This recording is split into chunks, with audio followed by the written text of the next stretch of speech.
George wasn't a pleasant man. He was talented, successful, and very rich, but no one really liked him. His customers loved his food, yes, but his employees detested him. The 47-year-old man was used to getting his own way, especially with women, because even if George wasn't charming, he was very handsome. Many women thought he was the strong, silent type and were usually disappointed by his sarcasm.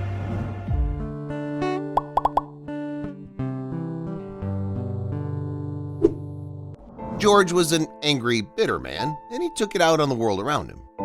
One evening, he was at one of his restaurants when he noticed one of his waitresses handling a notoriously difficult but very good customer. Even though the man was obnoxious, her smile never wavered. In fact, after a few minutes, he saw the man smile back and nod. She'd obviously managed to turn him around. George noticed that that woman had a lovely smile. She wasn't young or particularly beautiful, but that smile made her glow. When she walked by, George stopped her and introduced himself. "Lovely to meet you, sir," she said with that glorious smile. "Please, call me George," he said. "What's your name?" "I'm Debbie," she said. "I started this week." "Well, Debbie, why don't you have a drink with me after we close?" George said. "You can tell me all about it." Debbie looked away quickly. "I'm sorry, sir. I'm afraid I can't, but thank you for the invitation. I'm very flattered." George couldn't believe his ears. This middle-aged woman was turning him down? Him? Handsome, rich George? "There's a customer waiting on table 12, he said coldly. "Stop dawdling and get moving." George asked his night manager about Debbie, and the man sang her praises. She's intelligent, quick, and efficient, and she can handle the customers like no one else. Since we're looking for an assistant manager, you might want to keep an eye on her. She's got potential. But George wasn't in the least interested in promoting Debbie. He wanted to get rid of her as quickly as possible. In Debbie's eyes, he saw the shadow of another man, a rejected man. He didn't want to remember that man or his past. He started watching her when he was in the restaurant and stopped by more often during her shift. Then one evening, he got exactly what he wanted, an excuse to fire her that the doting manager couldn't refute. He caught Debbie stealing. He walked into the kitchen and saw the waitress carefully tucking a Tupperware box into her shoulder bag. "Debbie," he said, "please come into my office." He saw with satisfaction that Debbie shuddered. Yes, he wanted her to be afraid.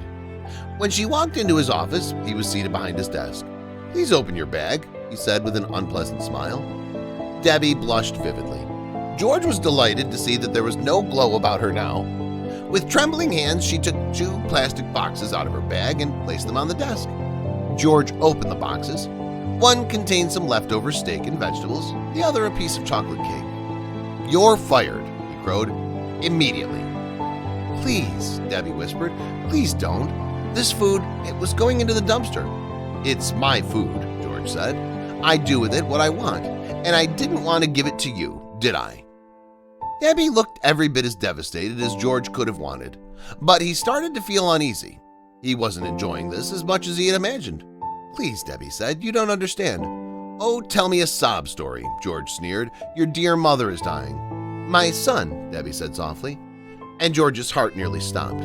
"My son has leukemia, and he needs treatments I can't afford. I've been saving on food by taking leftovers home." George felt as if the ground had been jerked out from under his feet. "Your son has leukemia?" he whispered. "This is true?" Debbie took a photo out of her bag.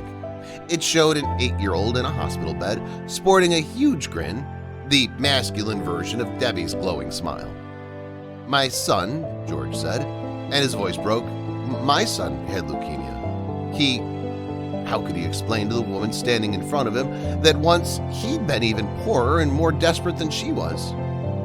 Once George had a wife and a son, and even though he worked part-time at a pizza restaurant while he studied and the money was short, he was happy.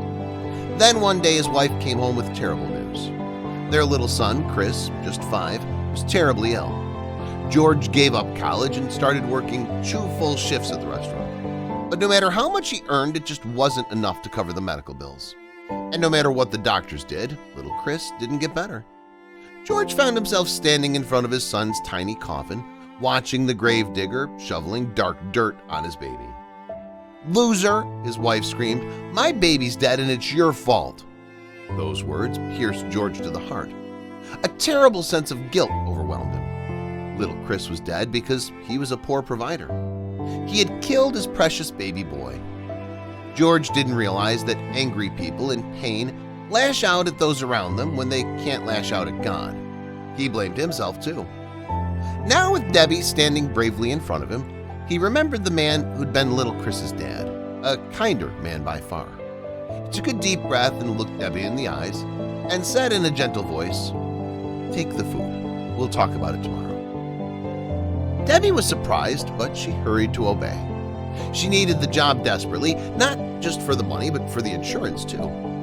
The next day, before clocking in for her shift, Debbie went to the hospital to pay some of her bills. "Fully paid," the woman said. "You can have the receipt." Debbie couldn't believe it. She'd owed tens of thousands of dollars on her son's latest treatments. She hurried to work and was called to the boss's office. George was there, sitting with the manager.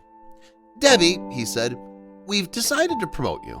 You'll be an assistant manager from now on, with a considerable raise and added benefits." Debbie looked into George's eyes and saw the compassion there. Saw a man she could care about. "You paid for the hospital," she gasped. "It was you. But it was so much money." "I can make more money," George said dismissively. "But your son is precious. Cherish him, Debbie. He's your own personal miracle." His reward was one of her radiant smiles, and he felt special for the first time in a long time. He felt like little Chris's dad again.